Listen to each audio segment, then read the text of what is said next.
Kumusta kayo, kaibigan? Ikaw ba yung taong mahilig sa adventure, katulad ng pagpunta sa mga bundok? At sa patuloy mong pagpunta sa mga ganitong lugar ay may hindi inaasahan na pangyayari. Nabagsakan ka at naipit ka sa bato. At hindi lang yun, nabagsakan ka at naipit ang iyong kamay at ikaw lang mag-isa. Yan ang pag-uusapan natin ngayon. Ang kwento ni Aaron Ralston at ang lugar na Blue John Canyon. Paano kaya siya makakaalis dito? Nakaligtas ba siya? Malalaman mo lahat yan dito sa channel na J Stories TV. Bago tayo magpatuloy, pwede po bang pakipindot ang subscribe button at ang bell icon para lagi kang updated sa mga susunod pang mga videos.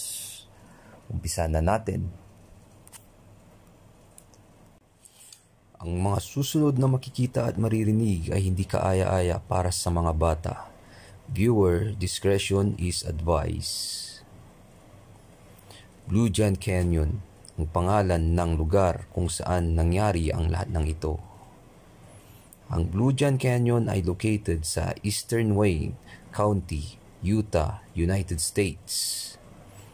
Pinangalanan naman itong Blue John dahil sa 19th century outlaw na si John Griffith at dahil sa isang asul o blue na mata niya. At madalas na nire-report dahil sa pagtago ng mga nawawalang kabayo sa lugar. Kaya ito tinawag na Blue John Canyon. Si Aaron Ralston ay isang mountaineer at hiker. Hilig niya talaga ang pagpunta sa mga ganitong lugar. At madalas siya pumupunta sa Blue John Canyon, kaya kabisado niya ang mga pasikot-sikot sa lugar na iyon. So yun na nga, nagpunta uli si Aaron noong April 26, 2003. Nagpunta siya doon nang walang pasabi kahit sa mga kaibigan niya o kahit sa magulang niya. Ngunit sa isang pagkakamali noong tumapak siya sa maling bato, kasabay niya itong nahulog at naipit ang kanyang kamay.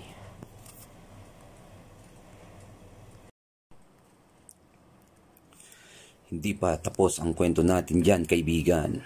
So, yun na nga. Sinubukan ni Aaron alisin ang malaking bato na nakaipit sa kanan niyang kamay. Imagine mo ito, ang bigat ng bato na nakaipit sa kanan niyang kamay is estimated 360 kilograms. At hindi lang yun, ang batong yun ay naipit din sa magkabilang canyon wall. So, napakahirap talagang tanggalin ang batong yun. Nag-iisip ng maigi si Aaron kung ano ang gagawin niya. Chinek ang mga dinala niyang gamit sa backpack. Inipid niya din ang natitirang tubig, mahigit kumulang 360 ml na lang at dalawang natitirang burritos at multi-tools, video cam recorder at music player. Sa 3 araw niyang paulit-ulit na sinusubukan basagin at tanggalin ang bato, ang kanyang pagsisikap ay walang saysay dahil sa dehydrated at nagdidelirio na. Naghanda siyang putulin ang kanyang kanang kamay para makatakas sa malaking bato. Ginamit niya muna ito ng tourniquets. Ang tourniquets ay kasangkapan sa pagpigil ng daloy ng dugo sa pamamagitan ng pagsiksik ng ugat na daluyan ng dugo, tulad ng pagigpit ng benda, at sinaliksik niya ng mababaw na hiwa ang kanyang kaligitnaang bisig o mid-forearm. Matapos ang 5 araw, napag-isipan niyang baliin at putulin ang kanyang bisig or forearm gamit ang multi-tools para makalis na siya sa lugar na yun. Nagrapel siya pababa 65 foot o 20 meters at naglakad siya ng 7 miles o 11 kilometers papuntang safety area ng lugar. At doon siya nakita ng mga ibang hikers.